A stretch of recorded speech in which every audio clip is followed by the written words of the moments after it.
नमस्कार, that phone ध्वनीमध्ये तुमचं सगळ्यांचं स्वागत आहे. शिक्षणाचा पाया म्हणजे ऐकणं. कुठलीही गोष्ट जर शिकायची असेल तर श्रवण करणे गरजेचं आहे, आणि श्रवण जर करायचं असेल तर कीर्तन ऐकणं गरजेचं आहे. आता कुठलंही लहान बाळ असलं तर तो कसं शिकतो? ऐकून.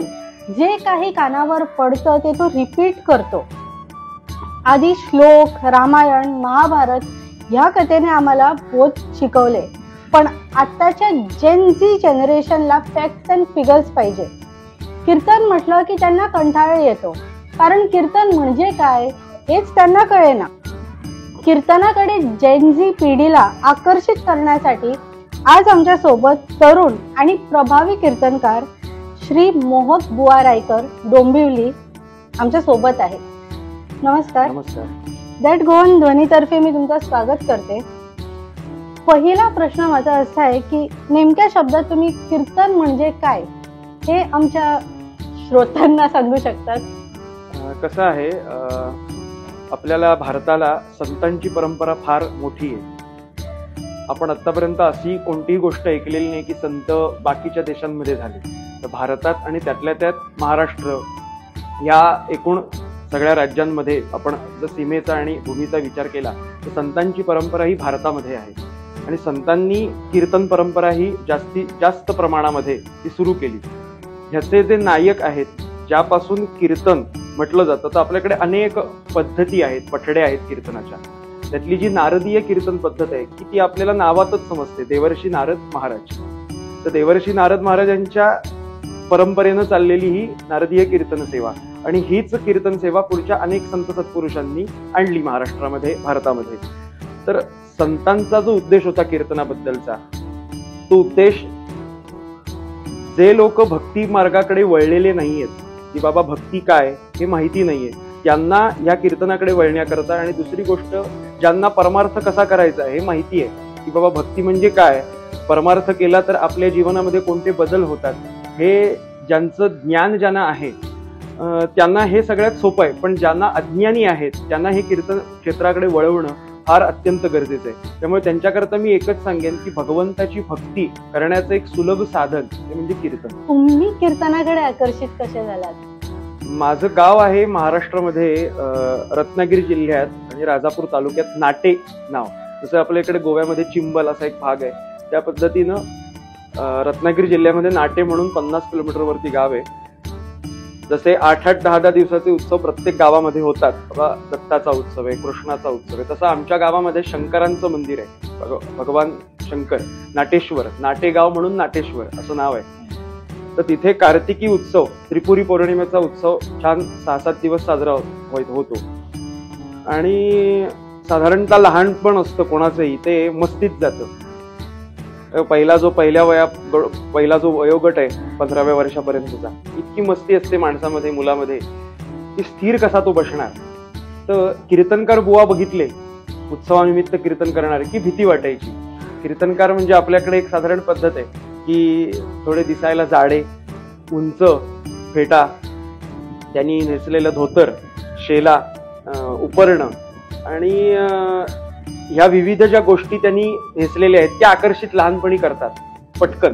कारण आकर्षणाची जी गोष्ट आहे की अरे ह्या कीर्तनकारांनी काय काय घातलंय, फेटा कोणत्या रंगाचा आहे, पगडी कोणत्या रंगाची आहे, कोणत्या कलरची आहे, हे बघितल्यावरती अरे वा, मग आपण सुद्धा हे असं करू शकतो का, अशी एक अज्ञानातली एक गोष्ट. सुरुवातीला काही ज्ञान नाहीये कीर्तनाचं, म्हणजे कीर्तन म्हणजे काय, कीर्तन कशाशी खातात हे काही माहिती नाहीये. पण तरी सुद्धा असं आपण उभं राहिलं पाहिजे नारदांच्या गादीवर आणि कीर्तन केलं पाहिजे, म्हणून ती ओढ निर्माण झाली आणि आवड निर्माण झाली.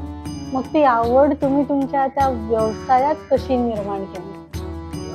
कसं आहे, गावाकडे तर कीर्तनाचं शिक्षण मिळण्याचे काही विषयच नाही. आमच्या वडिलांनी आणि सगळ्यांनी घरच्यांनी निर्णय घेतला की जर मुलाला एक विशिष्ट एका क्षेत्रामध्ये जर करिअर करायचं असेल तर आपण शहराच्या ठिकाणी गेलं पाहिजे की जिथे या सुविधा आहेत. तर तेव्हा रत्नागिरीत सुद्धा तशा काही सुविधा नाही. रत्नागिरी जिल्हा आहे, त्या पद्धतीनं साधारण आमच्या गावापासून रत्नागिरी 50 किलोमीटर, त्यामुळे येण्यामध्ये 2 तास म्हणजे 4 तास जातात, आणि शिकणारा माणूस किती. त्यामुळे मग आम्ही मुंबईमध्ये डोंबिवली या शहरामध्ये स्थायिक झालो, आणि तिथे सुरुवात माझी हरिभक्त परायण सुहासभाऊ सरपोतदार डोंबिवली असे ज्येष्ठ कीर्तनकार, ह्या कीर्तनकारांकडे मी पहिले प्राथमिक शिक्षण सुरू केलं आणि मग कीर्तनाची जे शिक्षण आहे ते शिक्षण सुरू झालं. ओके. आणि तुमचं शिक्षण आहे ते तुम्ही कसं केलंय, म्हणजे तुम्ही म्युझिक मध्ये शिक्षण घेतलंय का, संगीतामध्ये? हो, संगीताचं शिक्षण माझं डोंबिवलीमध्येच मधुवंतीताई फडके यांच्याकडे झालं. त्यांच्याकडे 7-8 वर्ष मी संगीताची तालीम घेतली आणि ह्या पद्धतीनं सुरू झालं. ते किती वर्षांचे होते तुम्ही जेव्हा तुम्ही? साधारण 12-13 वर्षाचा होतो, तिथून सुरू झालं. सध्या आपण अभ्यास कीर्तनाचा कुठून घेतात? प्राथमिक शिक्षण मगाशी सांगितल्याप्रमाणे मी डोंबिवलीमधील सरपोतदार भाऊंकडे सुरू केलं. आता जे पुढील शिक्षण आहे की एक असतं की तुमचा पाया जो मजबूत करायचा, तो पाया मजबूत झाल्यानंतर, मी असं नाही समजत की माझा पाया फार मजबूत आहे, पण ज्याप्रमाणे श्रोत्यांच्या काही पोचपावत्या येतात, काही सांगतात की तुम्ही छान कीर्तन करता, त्या पद्धतीनं आपण असं थोडं समजायचं 5-10% की नाही, आपण योग्य वळणावरती आहोत, योग्य आपण कीर्तन करत आहोत. पण पुढील शिक्षण जे मी घेतो आहे ते नागपुरामधील हरिभक्त परायण मोहनबुवा कुबेर, की ज्यांनी कीर्तनाची अधिक मला दिशा दाखवली. कीर्तन म्हणजे काय, कीर्तनाचा पूर्वरंग कसा असावा, निरूपण सांगत असताना श्रोत्यांना ते अनुभवाच्या प्रांतात श्रोत्यांच्या कसं जाईल. कारण असं असतं कधी कधी पुराणातले दाखले दिले की लोकांना असं वाटतं, श्रोत्यांना असं वाटतं की जे रामाच्या बाबतीत घडलं, कृष्णाच्या बाबतीत घडलं, ते आमच्या बाबतीत कशाला घडणार आहे, रामांच्यासाठी ते ठीक होतं, आमच्याकरता कशाला घडणार आहे, असं थोडंसं एक नकारात्मक गोष्ट येते.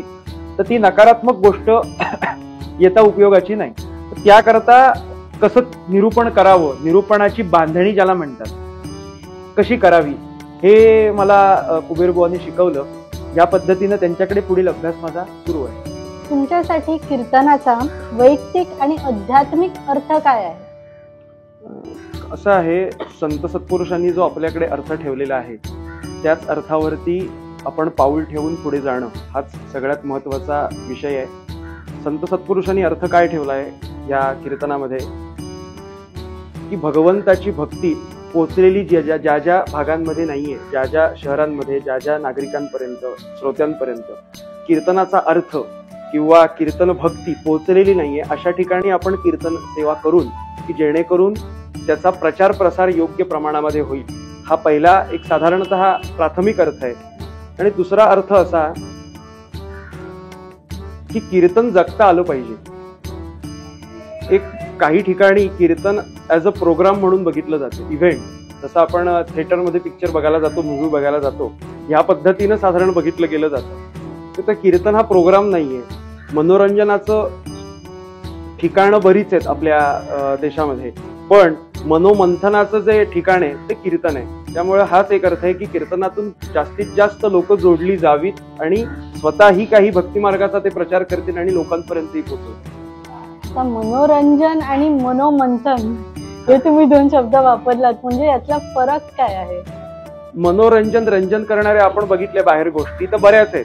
आज आपण मोबाईल ओपन केला, त्यामध्ये युट्यूब, फेसबुक, इंस्टाग्राम किंवा टीव्ही ओपन केला तर नाही ते बरेच प्रलोभनाचे विषय, प्रलोभनाची साधनं अनेक आहेत. आणि ज्याने रंजन माणसाचं होतं, बरेच टीव्ही सिरियल्स आहेत, माणसाला हसता येतं, अशा बऱ्याच गोष्टी आहेत. पण मनोमंथन म्हणजे काय, की बाबा माझा जन्म फक्त नोकरी, व्यवसाय आणि काही सकाळी 9 ते संध्याकाळी 7 एवढंच करण्याकरता झालाय का अजून कशा करता झालाय. भगवंताने मनुष्य देहाला निर्माण करून, आपल्या सगळ्यांना निर्माण करून एक त्याने अपेक्षा ठेवली की बाबा मी जन्माला ज्याला घातलंय त्याने किमान मला ओळखावं. तर ह्याचं मनोमंथन कुठे होणार? ते काही टीव्ही सिरियल्स, मोबाईल इथे काही होणार नाही, ते कीर्तनातूनच होईल. म्हणून मनोरंजन वेगळं, मनोमंथन वेगळं.